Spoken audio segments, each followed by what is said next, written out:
नमस्कार दोस्तों, संकल्प मैथ्स क्लासेस में आपका स्वागत है। औसत का भाग 5 हल कर रहे हैं हम।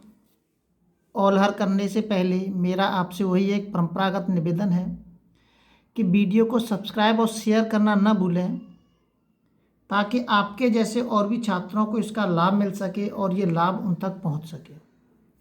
देखते हैं सवाल। एक परिवार में पिता तथा माता की औसत आयु 35 वर्ष है। माता और पिता, फादर प्लस मदर की जो औसत आयु है,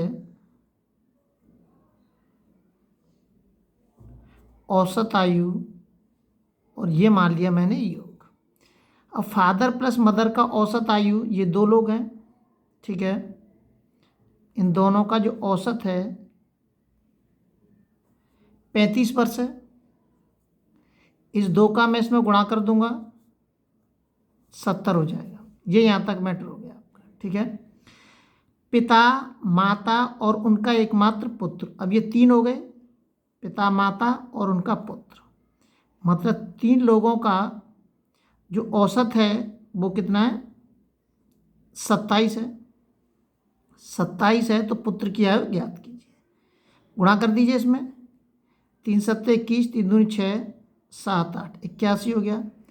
इन दोनों का जो अंतर होगा, इन दोनों का जो अंतर होगा, 81 में से घटाइए 1 और 1, 11। पुत्र की आयु क्या थी? 11 वर्ष। और ये कॉमन सेंस ही बात है, इसको हल करने की भी ज़रूरत भी नहीं पड़ेगी हमें। अगर हम वैसे करना चाहें तो वैसे भी इसको हल कर सकते हैं। कुछ ही मत करिए तो वैसे ही हो जाएगा। देखिए, माता पिता दोनों की आयु कितनी कितनी है? 35 साल है। मतलब फादर और पिता, फादर और मदर दोनों कितने कितने साल के हैं? दोनों 35 साल के हैं। ये दोनों मतलब 35 साल की ये और 35 साल का ये औसत है दोनों का। ये मान लीजिए कि दोनों के पास 35 रुपए हैं, ठीक है। जैसे ही वो अपने पुत्र को इसमें शामिल करते हैं, उनका पुत्र शामिल होता है, तो उनके पास, तीनों के पास 27 रुपये हो जाते हैं। पहले उनके पास 35 रुपये थे दोनों के पास, फादर और माता के पास, लेकिन पुत्र के आते ही 27 हो गए। इसका मतलब इनके पास कमी हुई।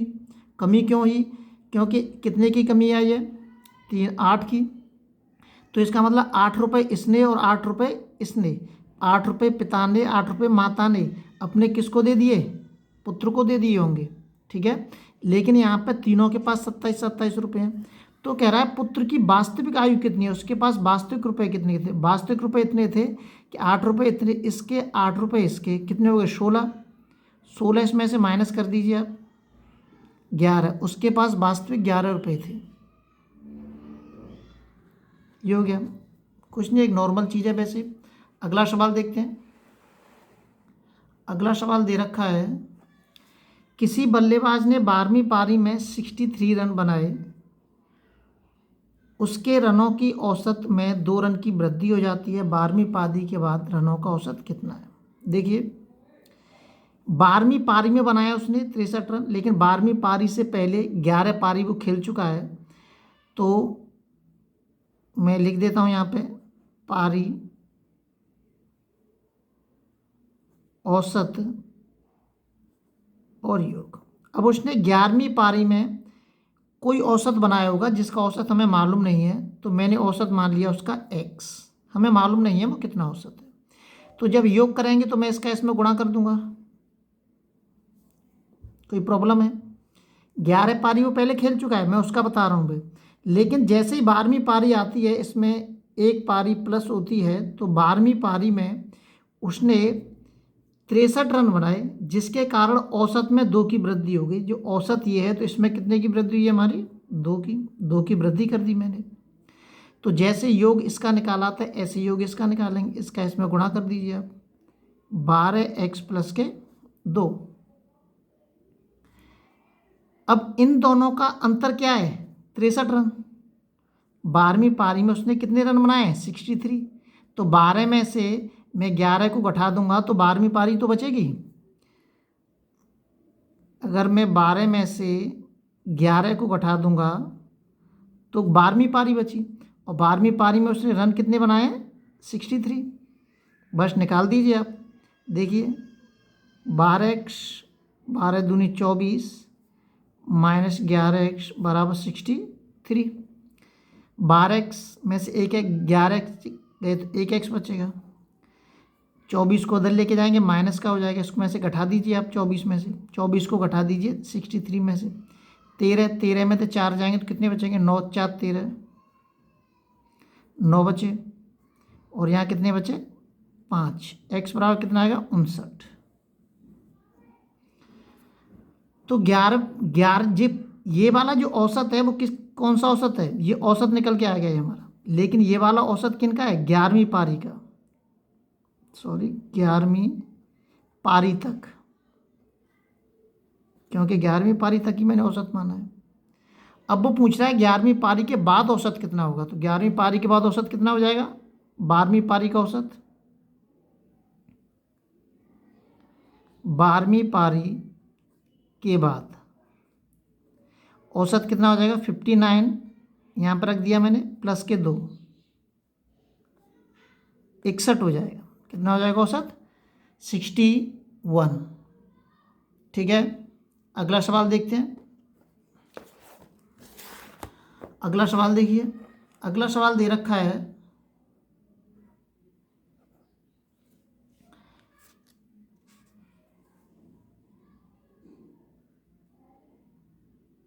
अगला सवाल दे रखा है कि एक क्रिकेट के एक खिलाड़ी का 10 पारियों का कुछ औसत था। बिल्कुल ऐसे ही है, पारी औसत योग। 10 पारियों का कुछ औसत था, तो मैंने 10 पारियों का औसत मान लिया x। 10 पारियों का औसत x मान लिया मैंने। तो इसका इसमें गुणा कर देता हूँ, कितना हो जाएगा? 10x।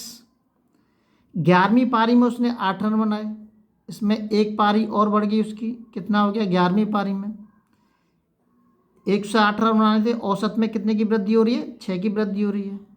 बिल्कुल वैसे ही करेंगे हम। इसका इसमें गुणा कर दीजिए, 11x प्लस के 6। अब मैं इसको इसमें से घटाऊंगा तो 11वीं पारी बचेगी मेरी, और 11वीं पारी में रन कितने? 108। हो गया सवाल। 11 सीधा गुणा कर देता हूँ इसका, 11x प्लस के 66, इसमें से घटा दीजिए आप 10x को, बराबर के 108। 11 में से 10 घटा दीजिए, x बचेगा। 108 में तो इसको घटा दीजिए, उधर जाएगा माइनस का हो जाएगा। 8 में 6 गए तो 2 बचे, और 10 में से 6 गए तो 4। कितना आ गया? ये 10 पारियों का औसत है। ठीक है, 10 पारियों का औसत x है, तो 10 पारियों का औसत कितना हो गया? 42। 10 पारियों का औसत हो गया हमारा 42। अब पूछ रहा है वो कि अब उनकी मतलब 11वीं पारी में औसत कितना है। तो रख देंगे आप अपने आप, 11वीं पारी में औसत 42 और 6 48 हो गया। 11वीं पारी का औसत निकल के आ गया। अगला सवाल देखते हैं। अगला सवाल दे रखा है, एक क्रिकेट मैच में पहले 10 ओवर में रन रेट 3.2 था। मतलब एक ओवर में वो 3.2 रन बना रहे हैं, तो 10 ओवर में कितने हो गए? 32 रन हो गए। टोटल लक्ष्य कितना है हमारा? 282। 282 रनों के लक्ष्य को पूरा करने हेतु तो शेष 40 ओवर के लिए रन रेट क्या करना चाहिए? मतलब 10 ओवर में रन रेट 3.2 है, तो कुल रन कितने हो गए? 10 ओवर में कुल रन, 10 ओवर में कुल रन कितने हो जाएंगे? 10 का मैं इसमें गुणा कर देता हूँ, कितना आ जाएगा? 32 आ जाएगा। 0.0 एक अंक के बाद 0 आ जाएगा। ठीक है, 32 रन। 10 ओवर में कितने रन बनाए? 32 रन बनाए उसने। शेष कितने रन बचे हमारे? शेष रन कितने बचाएंगे? टोटल लक्ष्य 282 का है, तो 282 में से घटा दीजिए आप, 32 घटा दो 282 में से, कितने बचेंगे? 0। 8 में 3 गए तो 5, 250। अब ये 250 का जो लक्ष्य है वो मैं 40 ओवर में पूरा करना है, तो रन रेट पता करना है, तो इसमें कैसे भाग दे दीजिए 40 का। रन रेट शेष 40 ओवर में,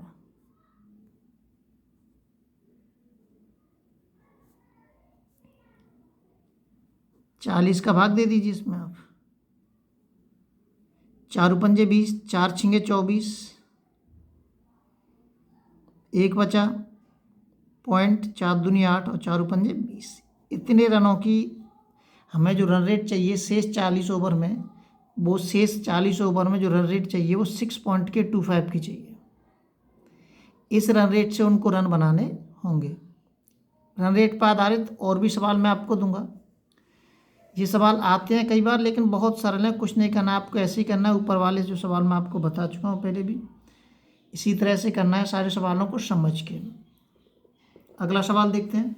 एक और सवाल देखिए आप, बहुत ही महत्वपूर्ण सवाल हैं आपके लिए। आप कहीं पे भी चले जाना, किसी भी मैथ में देख लेना, किसी भी कोचिंग में चले जाना, सवाल आपको जब आप इनको कर जाएंगे तो सारे सवालों को कर सकते हैं आप। इस टाइप के जितने भी सवाल होंगे उन सभी सवालों को आप कर लेंगे। सवालों को हमें हल करने से ज़्यादा समझना ज़्यादा ज़रूरी है, रटने से मैथ हल नहीं होता है, ध्यान रखना। सतत 5 विषम संख्याओं का औसत इतना है। 5 विषम संख्याओं का औसत कितना दे रखा है? 95। 5 विषम संख्याओं का औसत हमारा 95 है।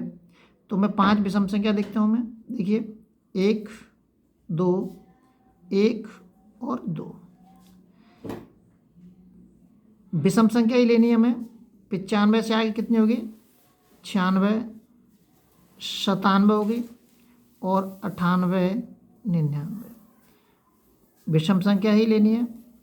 इससे पहले विषम संख्या कितनी होगी हमारी? 93 और इससे पहले विषम संख्या कितनी होगी हमारी?